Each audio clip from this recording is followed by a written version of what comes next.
everyone. How are you doing tonight or today, depending on when you're seeing this? This is Roger, of course, creator of Dungeon Crusade with Groovis Games Unlimited, and welcome, everyone. It is so nice to be back with you. Weren't we just talking a few days ago? It is so nice to be back with you for this very fun and kind of informative update video. And yes, we're going to do a Let's Play again with Skulljack. First of all, I hope everyone's doing good. Of course, staying safe, enjoying what's left of summer. Welcome to the new subscribers. As always, thank you for spending your time with us and all the other Crusaders. And I'm just very grateful to you. Your time is very valuable, so thank you for spending it here. And I hope you're enjoying all the videos and the different series. This is a great video. We're going to do one thing definitely that I have been wanting to share with you, and it's going to change your board game experience, honestly. Some of you may know this, but every board game you have right now, you're going to look at differently, literally. We're going to get to that. So again, I hope everyone's doing good, and I want to get into this because there's a lot to talk about. I'm still in the process of putting together the monthly Dungeon Crusade Kickstarter update, but I had to wrap this video up. Oh yeah, and I'm doing the Avalon Adventure board game, the in-depth look. I'm sorry that's taking a while, but I think you've seen how busy it just has been within the last month with this game. It's really caught some fire. We are all very grateful to you and everyone. It's a very exciting time. But this week, with the news I'm about to tell you, we've got to finish that up. Okay, so we got to finish that up. Now, I want to jet over here real quick because a lot of you, Michael and Axel over on the Dungeon Crusade page, you had a lot of very nice, kind words to say about my music and guitar playing. And I want you to know from the heart, thank you. I'm very grateful to you. That really meant a lot. And Michael and a few others, you kind of lit a fire under my butt. And I've been meaning to do this for such a long time, and I've just been busy.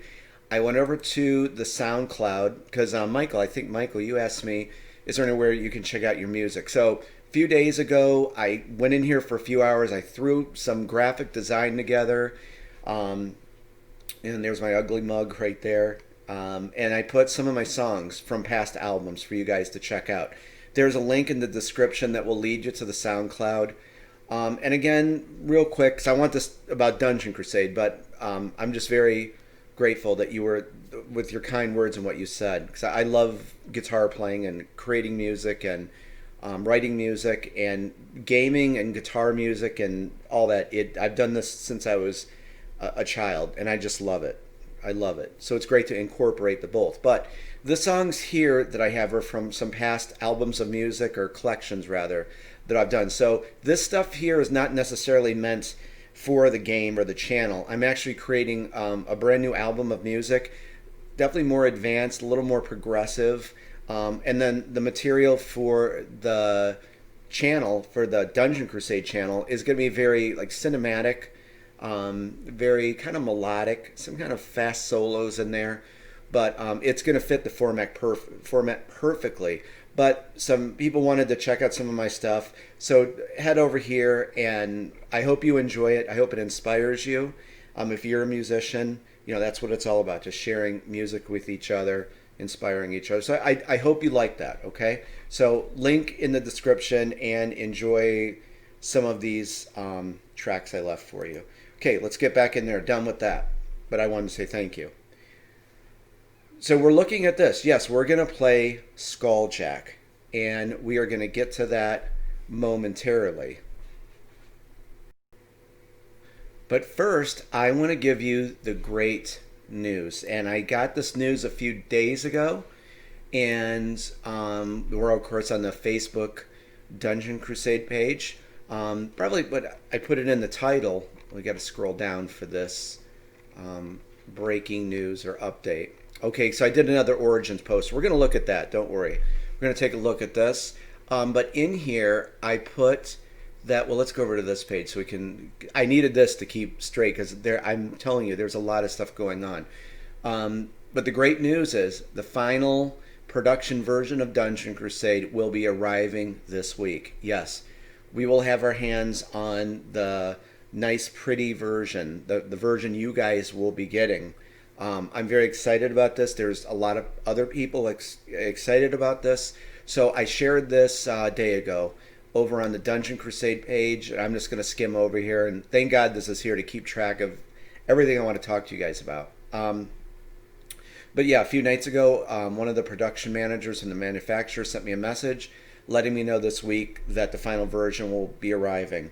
We have a lot planned for this. I have a lot planned for you. We're going to have the unboxing of it. Now, I'm going to do two different versions for you. It's going to be just like a quick one.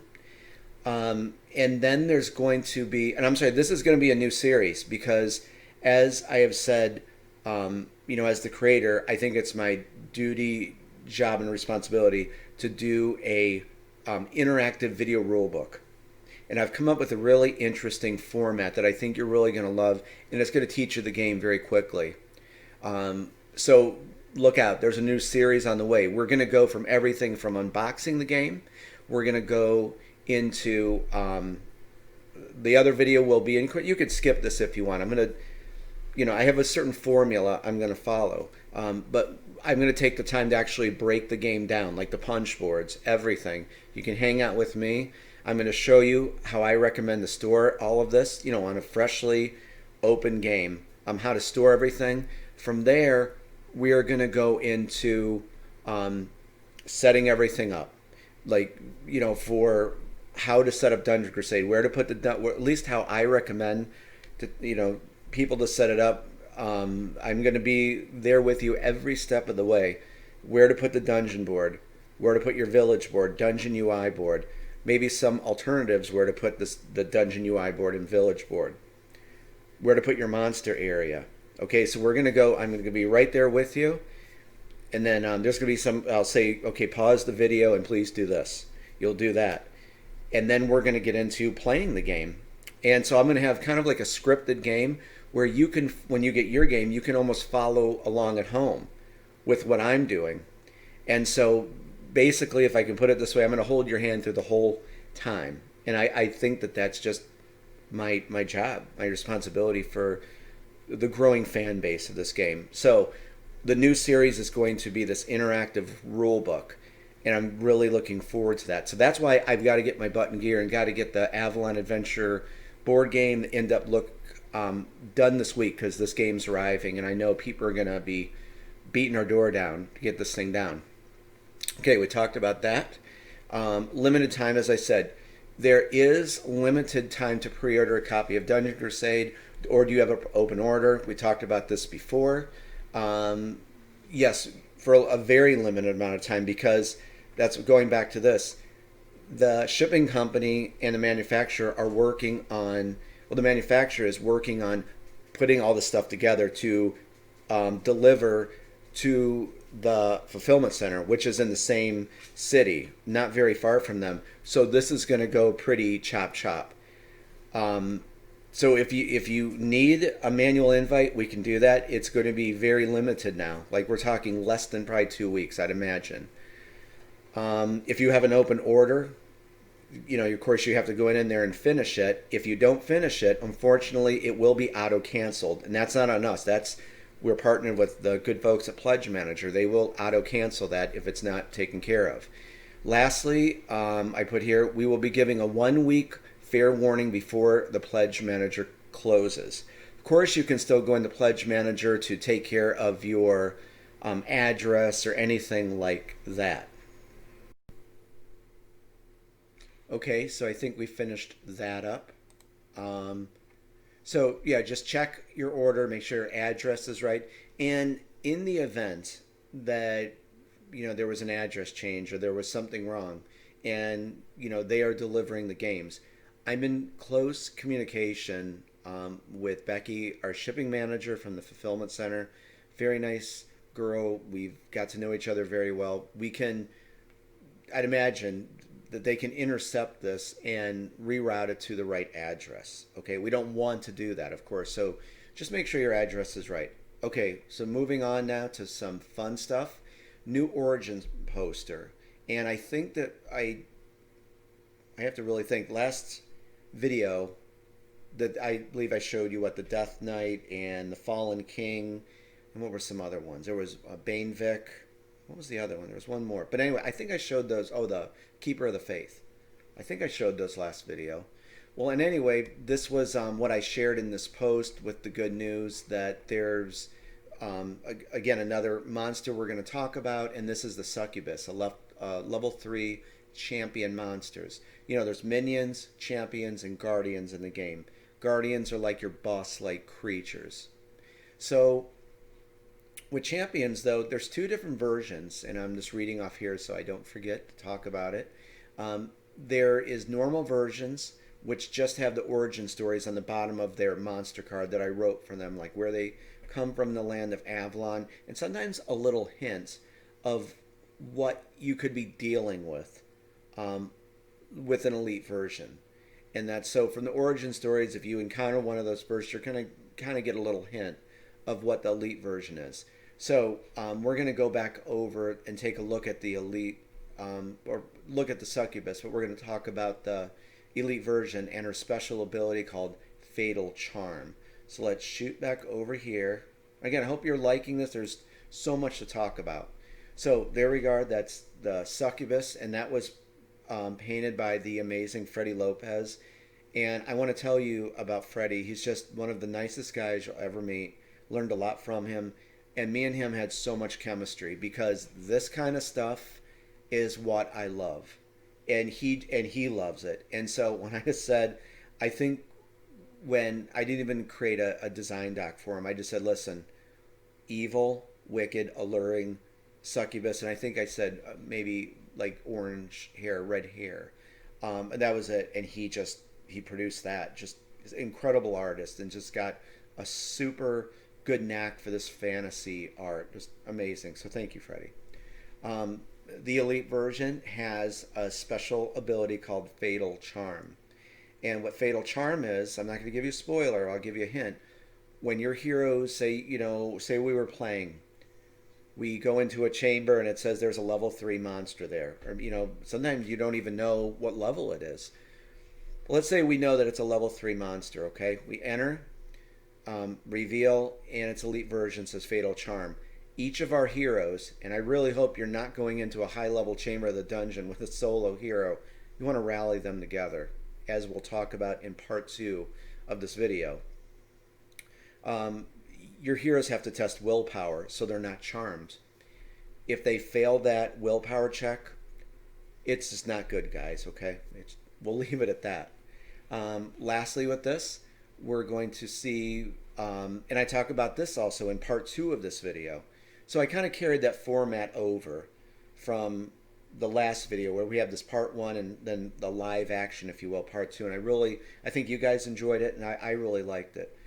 Every monster, every creature in the land of Avalon is proficient in 3 of the 6 warfare types. So looking here at the Succubus, she is proficient in or versed in mythical warfare, which would be the purple dice, spiritual warfare, which would be the orange dice, and chaos warfare, which would be the black dice. And I'm going to discuss that in part 2 with you. So I think you'll enjoy learning about that. And rest assured, there is a plethora of monsters and creatures in this game. When I designed this, I love having tons of monsters and creatures. So I wanted to make sure we all had something that would surprise us every time, we enter into a chamber or whatever's going to spawn into the dungeon. Okay, and before we move on to a very different kind of thing we're going to talk about, but I think you're going to love what I'm going to show you, and you'll be able to incorporate this immediately into your board game sessions. It's going to surprise you. But what I wanted to say was we have, of course, a massive expansion next year for Dungeon Crusade, and I have a ton of new monsters that I've been dying to put into action, so to speak. A lot of monsters are themed for each of the dungeon boards. There's 2 new dungeons coming in the expansion, maybe a few more if you guys would like that, and we can of course do that. But for Castle Blackwood, I have a very unique set of monsters, and I will tell you that they are. It's a big faction. There's going to be minions, champions, and a new guardian. And wait till you see what these are. They're going to be crazy. You're going to love them. And Freddy has his own design, so expect a plethora again of a ton of monsters. Mark my words. You guys know how I am with this stuff. We're going to give you a ton more monsters with Dungeon Crusade. Okay, get ready for this because this is going to change your board gaming experience, unless you already know this. We are going to talk about, and we're going to do it in the live action, we're going to talk about lighting. Okay, real quick. This is just kind of a primer. I actually do like kind of like a live action demonstration of this. And for those of you who don't know, your board gaming is, I believe, going to get just much better with what I'm going to share with you. So real quick, because I talk about it in the video, but I have examples here I want to share with you. A lot of us, well, until I learned this, see these lights right here, the soft white, okay? And there's this rating, like 2700 Kelvin. All right, 2700 and trust me on this, I'm going somewhere awesome with this, and I'm going to show you some pictures. This is like this soft white, okay? It gives off almost like, as you can see, like a yellow, orangish glow. And when you play board games, and you're going to see this firsthand, it kind of,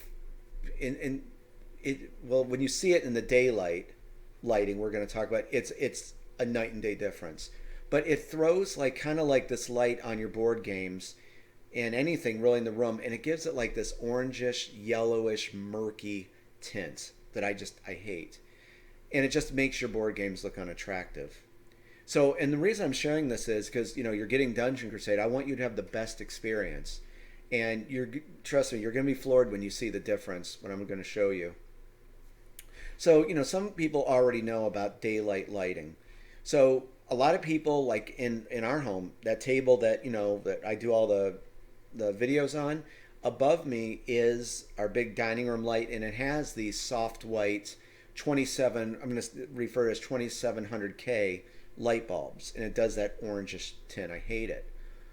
The thing is, if you upgrade your lighting system while you're playing a board game, you're going to look at your board games differently. I promise you this, for if you've never known about this. It's a big difference between light bulbs and playing your board games. When you move into daylight or anything above 5000 the lights I'm using, which I'm going to talk about in the live action part of the video, those are 5500 Kelvin, and it throws like kind of like a simulated daylight. It emits that kind of light, like almost like what this says here, the bluish white light, and resembles noon on a cloudless day. It makes your board games look amazing, and that's why, if you don't mind me saying so, Dungeon Crusade already looks awesome, but with the proper lighting, you see how it looks. And I'm going to show you some before and after with the different lighting. So my point is, even with and I found this one over here too, if you upgrade your lighting to anything, I wouldn't go 4000, I'd go 5000 and up. They go up to 6400, but that might be a little too bright. But if you get something around the 5000 range or the 5500 like I use, you're going to notice an immediate difference in all your board games, and you're going to look at them differently.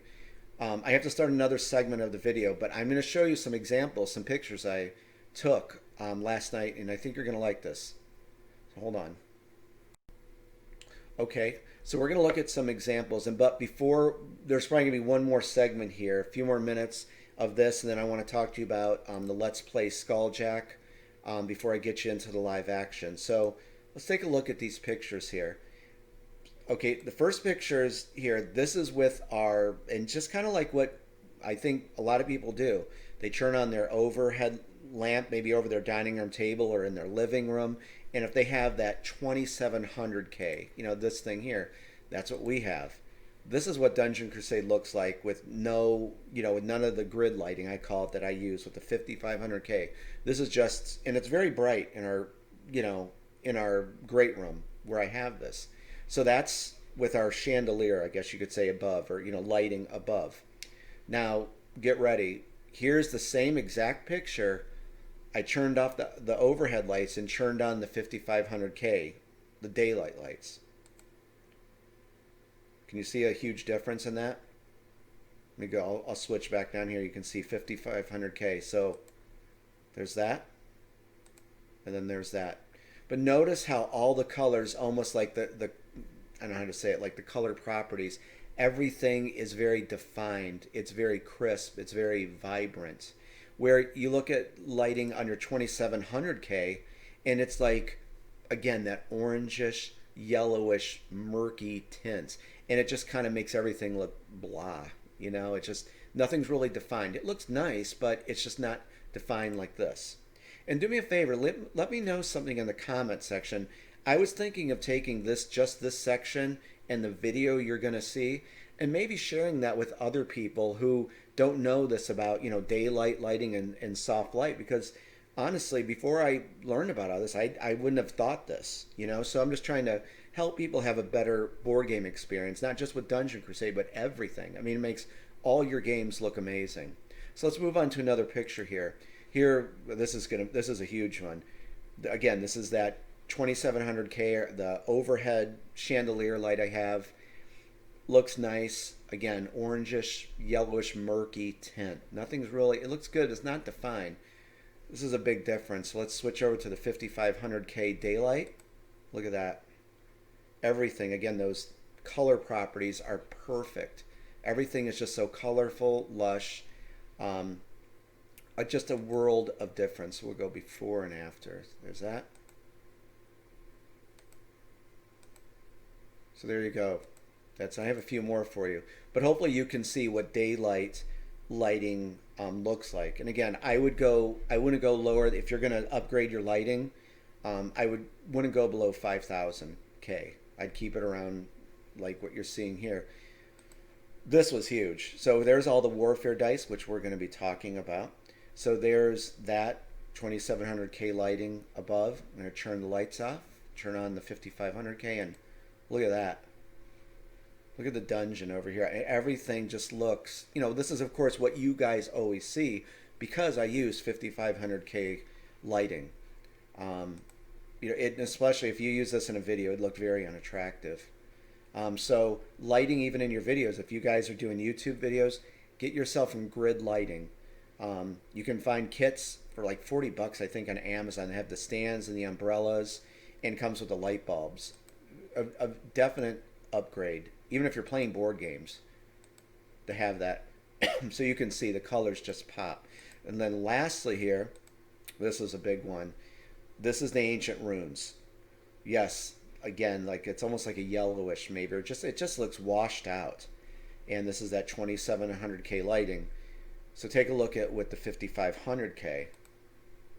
How do you like that? Notice, like right here, see these torches by Bainvik, by the siege tile. Now watch when I switch back. See how there's like that nice glow to them, and this, it's just kind of lost. It's just washed out. So there you go. We'll go through it real quick.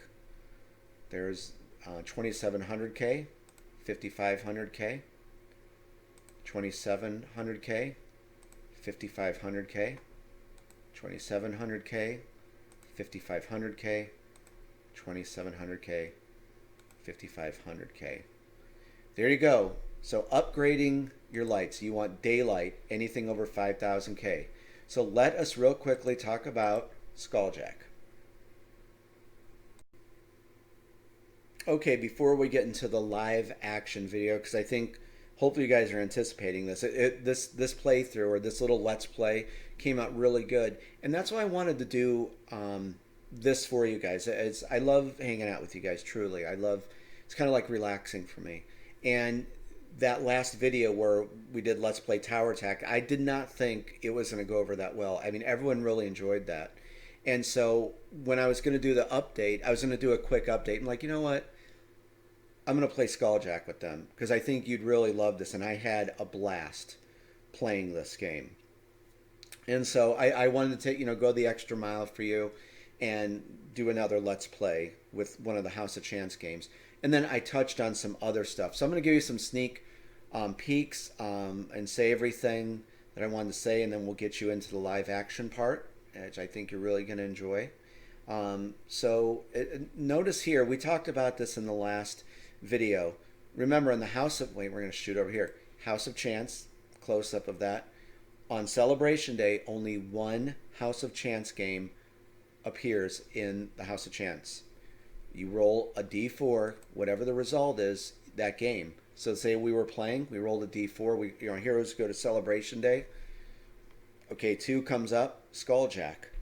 That is going to show up. If 4 comes up, I believe that is The Adventures of Bravely the Knight. That one game shows up. You never use all 4 games. That was a huge misconception. I don't think I could say that enough.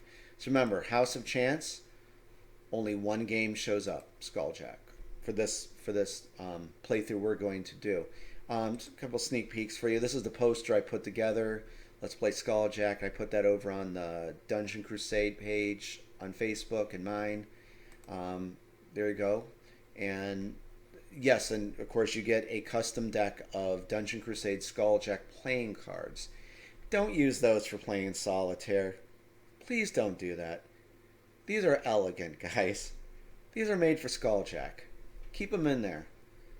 Don't let your girlfriend or whoever, mom or dad, take your Skulljack cards and play solitaire. It's like sacrilegious. What's up with that? Okay, again, there's another shot for you. And again, Damien Maimolidi, I created, all these games, gave him my prototype work, did just an amazing job. Damien, all of the artists are incredible, but Damien just did, just an amazing job bringing these things to life. There's another shot. Look at that, Skulljack. And he's got that worn look. I said we were going for a late 70s, early 80s. I wanted to look like the House of Chance games came out of like a board game from the late 70s, early 80s. You know me, I love retro. And he just did it. Just amazing. It looks like an aged, little board game, fantasy board game. That's just amazing.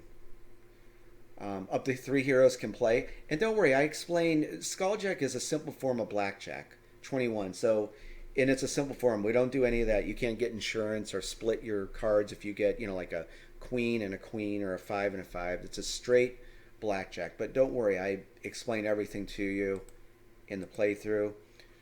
Bank, Skulljack starts off with 2,000 gold in his bank. And of course, the object is to try to get Skulljack's gold. You can win very big at Skulljack, but you can also lose. And we looked at that already. I thought there was another thing, but I think that was it. Okay, guys, that's all there is for right now, at least this part. Oh, actually, over here, I have to continue working on the monthly Dungeon Crusade Kickstarter update. The Avalon Adventure board game video, I must get that done. This particular video means a lot to me. We're taking an in-depth look, and I want to share with you why I created this and how passionate I was about each location. So I got to get that done because we have the final version incoming, and I got to be ready for that. So we need to get this done this week, and I'll have it out. I really want to have this out as soon as possible. So that is coming. All right, guys, listen, love you guys. Thank you again for all your time. I hope you enjoy our kind of lengthy talks together. And then I'm just very excited, and you guys mean a lot to me, honestly. I love hanging out with you. So stay tuned for part 2. I think you're really going to enjoy it, and I'm going to be talking to you very soon. Have a great week. Bye-bye.